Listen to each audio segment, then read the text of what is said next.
בוקר טוב, צהריים טובים.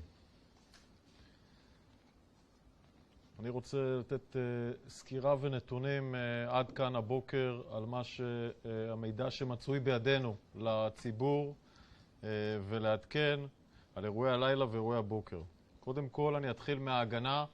הדגש מבחינתי עכשיו זה ליישובי העוטף בעזה. אנחנו בשליטה ביישובים. האירועים ביישובים שהיו בשעות האחרונות ובלילה הם אירועים בדידים של התקלויות בדידות. בשער הנגב 3 מחבלים שנהרגו על ידי כוח מיחידה מילואים. בבארי הרוג אחד, מחבל אחד הרוג. חוליה בחולית ובסופה 5 מחבלים הרוגים, ובעלומים 4 הרוגים. אנחנו כרגע מבצעים סריקות בכל היישובים וממשיכים לתאר את המרחב, אבל אנחנו בשליטה ביישובים. אין עכשיו בשלב הזה לחימה ביישובים. אני רוצה שתבינו, יכול להיות שעדיין יש מחבלים במרחב, כמו המחבלים שמצאנו בשער הנגב. זה מחבלים שהסתתרו בתוך עמדה, ואת העמדה הזאת חיסלנו, הרגנו אותם, הייתה התקלות. בכל מוקד מחבלים פוגשים כוח צבאי שנתקל והורג אותם. הלוחמים שלנו, היחידות המיוחדות, חטיבות החי"ר, נלחמות בגבורה. יש אירועים הירואיים שקורים בקרבות האלה, וכמו שאמרתי עכשיו, בשעה שאני מדבר, אין קרבות. ארגון המרחב הוא המשימה המרכזית להיום. שאני אומר ארגון המרחב, אני מתכוון לפרצות שנפתחו בגדר בעזה. הפרצות האלה בגדר בעזה יופתחו על ידי טנקים שיגיעו למרחב ויעמדו מול כל אחת מהפרצות, על ידי כלים אוויריים, מסוקי קרב, כלי טייס בלתי מאוישים, על מנת שאנחנו נחזיק את כל הפרצות בגדר, על מנת שלא תהיה חדירה של מחבלים לשטח מדינת ישראל. היישובים סמוכי הגדר כרגע בשלבי פינוי. פינינו כבר 15 באופן מלא מתוך 24 יישובים. אנחנו על סף פינוי ביממה הקרובה של כל היישובים סמוכי הגדר. צמודי גדר זאת הנקודה המדויקת להגיד. שדרות לא תפונה בשלב הזה. למדינת ישראל בוצעו 4,400 שיגורים לשטח המדינה. בצפון מדינת ישראל יש לנו מוכנות גבוהה, יש הגנה בפיקוד הצפון, יש כוחות יבשה רבים שלנו בפיקוד הצפון, יש לנו כלים אוויריים בפיקוד הצפון. אתמול היו מספר אירועים מקומיים בגבול למוצבים שלנו, אין נפגעים לכוחותינו, השבנו באש לכל המקומות, ואנחנו מחזיקים את הצפון חזק מאוד. אין לחימה בצפון. בזמן שבו אנחנו מדברים, יש לנו מוכנות גבוהה בצפון, מוכנות מלאה לכל תרחיש.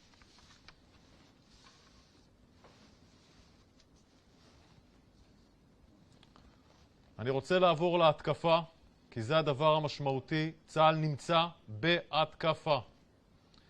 אנחנו עברנו לגלי תקיפה עוצמתיים. גלי תקיפה עוצמתיים הם גלי תקיפה בהרכב אווירי רחב של 50-60 מטוסי קרב שמטילים מאות ואלפי חימושים על מטרות. כל 4 שעות יוצא גל כזה ותוקף. בשעה שאנחנו מדברים נתקפת צפון רצועת עזה בגל כזה, במוקד כזה שיש בו מאות מטרות שנתקפות. אנחנו מגיעים ונגיע ביממה הזאת לאלפי מטרות שנתקפות. בכל מטרה כזאת יש מחבלים. אנחנו לא תוקפים מרחבים שאין בהם מחבלים. אנחנו תוקפים מחבלים. כל איתור שיש בו מחבלים יתקף. כל שטח כינוס, כל איתור מודיעיני, כל מפקדה, כל חמ"ל שליטה שלהם יתקף. יש מאות מחבלי חמאס הרוגים בעוטף. לא ריכזנו עוד את כל הגופות שלהם. מאות מחבלי חמאס הרוגים בעוטף. יש מאות מחבלי חמאס בגדר, שפשוט טבחנו בכל מי שהגיע לגדר לפגע בנו. על ידי מסוקים, על ידי מטוסים, על ידי טנקים, על ידי כוחות חי"ר. יש מחבלים שכובים על הגדר, הרוגים במאות. יש מאות קבורים מתחת לבניינים בהתקפות שלנו. בגל שתקפנו בו בבית חנון, אתמול בערב, יש עשרות מחבלים הרוגים מתחת לבניינים. המעברים סגורים ברצועה. אין חשמל ברצועה. אין נכנס ואין בא לרצועה. עזה במצור.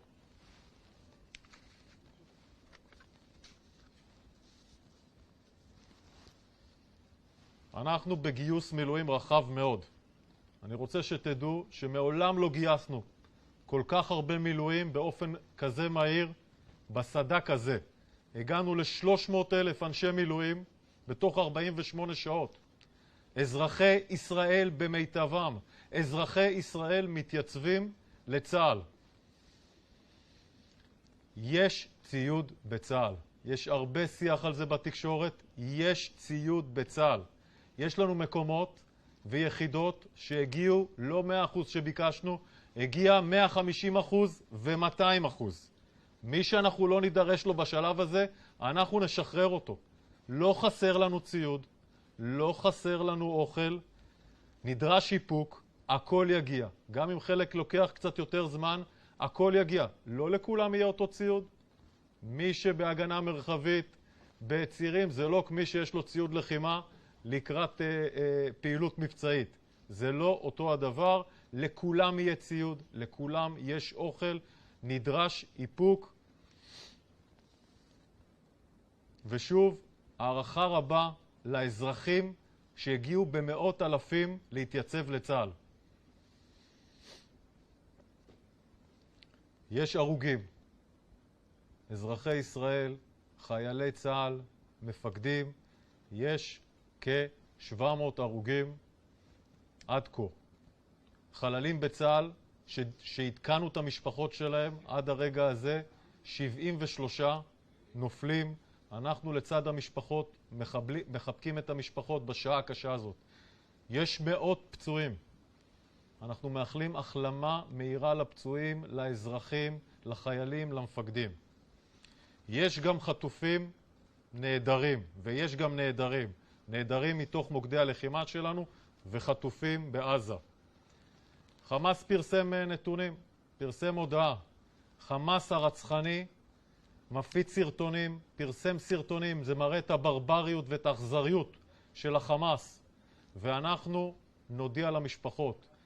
מינינו אלוף, האלוף ליאור קרמלי, ממונה על הנושא, מגויסים עשרות אנשי כוח אדם, ואנחנו כבר התחלנו לעדכן את המשפחות, לאסוף DNA, להוודא מי נעדר, מי חטוף, לקבל את התמונה. אנחנו נודיע לתקשורת ולציבור רק אחרי שנעדכן את המשפחות. זה אירוע הטרור הגדול ביותר שהיה על מדינת ישראל. המערכת השלטונית של חמאס היא ארגון טרור רצחני. סינואר הוא מצביע מערכה, הנהגתו הצבאית והמדינית וכל הקשורים לו ונכסיו הם ברי התקפה של צה"ל וברי מוות. התשתיות שלו הם חלק מניהול הטרור של המלחמה. אנחנו תוקפים רחב מאוד, עוצמתי מאוד. אנחנו תוקפים ממוקד מודיעין. איפה שאנחנו יודעים שיש מחבלים בעזה, אנחנו תוקפים באופן עוצמתי מאוד. העוצמה הזאת רק תתגבר וכל יכולות צה"ל יופעלו. נשמח לענות על שאלות. האם אתם יודעים מהו מספר החטופים, גם האזרחים, גם החיילים, ולמה לא יצרו עד עכשיו קשר עם משפחות? גם בבתי החולים, אזרחים רבים בפיקוד העורף נראה שלא מתפקד, לא רק צה"ל בשלב הראשון של הלחימה, אלא גם היום, יומיים מתוך הלחימה. פיקוד העורף... מבחינת הקשר עם פיקוד העורף לא אחראי על הקשר עם נעדרים וחטופים. מי שאחראי זה אגף כוח אדם. אנחנו מינינו, עכשיו הקמנו לזה מנהלת, מינינו לזה אלוף ליאור כרמלי, אלוף במילואים. יש אצלו עשרות סגני אלופים, שכל אחד מהם הולך למשפחה, מדבר עם המשפחה. אנחנו משתמשים באגף המודיעין של צה"ל, וגם שם מינינו בכירים מאוד, על מנת לבצע איסוף נתונים, קצוות מודיעינים, קצות חוט, ולהבין בדיוק מי נהדר, מי חטוף. אחרי שנודיע למשפחות, וכבר ביקרו במספר משפחות, אחרי שנודיע למשפחות, אנחנו נעדכן את הציבור. בהתחלה אני אתן את כמות המספרים שכבר הודענו להם, בהצהרה הבאה אנחנו נעדכן אתכם, אבל אנחנו נעדכן אחרי שנעדכן את המשפחות. מה המספרים? אני לא אגיד עכשיו את המספר הנוכחי, אני מתחייב לתת לכם בהצהרה הבאה את הנתונים שידועים לנו עד כה אחרי שהתקנו את המשפחות.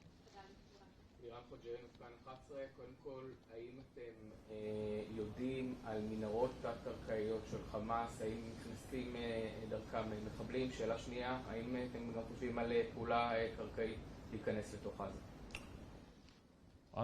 אני ראיתי גם בתקשורת וגם אני אוסף את הדיווחים על אזורים שיש בהם חשד לפירים. צריך להבין שאנחנו נמצאים במלחמה, בסדר? אני מבחין בין מנהרות התקפיות בתוך הרצועה או סמוכות גדר, דברים שאנחנו תקפנו, לבין מנהרה שחצתה על שטח מדינת ישראל ויצאו ממנה מחבלים. אני בשלב הזה שאני עומד איתכם פה עכשיו, אין מגע עם מנהרה כזאת שראינו שיצאו ממנה מחבלים. יש חשדות, אנחנו נגיע לכל הנקודות שיש בהם חשד, זאת לחימה, ייתכן וגם הדברים לא ברורים. כשנראה בעין, שנבין ויהיה לנו מידע מודיעיני ונראה בעין שיש דבר כזה, אני אעדכן אתכם. כרגע זה חשדות שלא אומתו. לגבי השאלה שלך על התמרון, ואני עניתי ואמרתי בתשובה שלי, צה"ל תוקף באופן רחב מאוד, וכל יכולות צה"ל בעוצמתם על השולחן. מה שאנחנו אומרים זו התגובה של צה"ל? מה שאנחנו אומרים עכשיו זו התגובה של צה"ל? כל יכולות צה"ל על השולחן, וכל דבר יופעל בעיתו.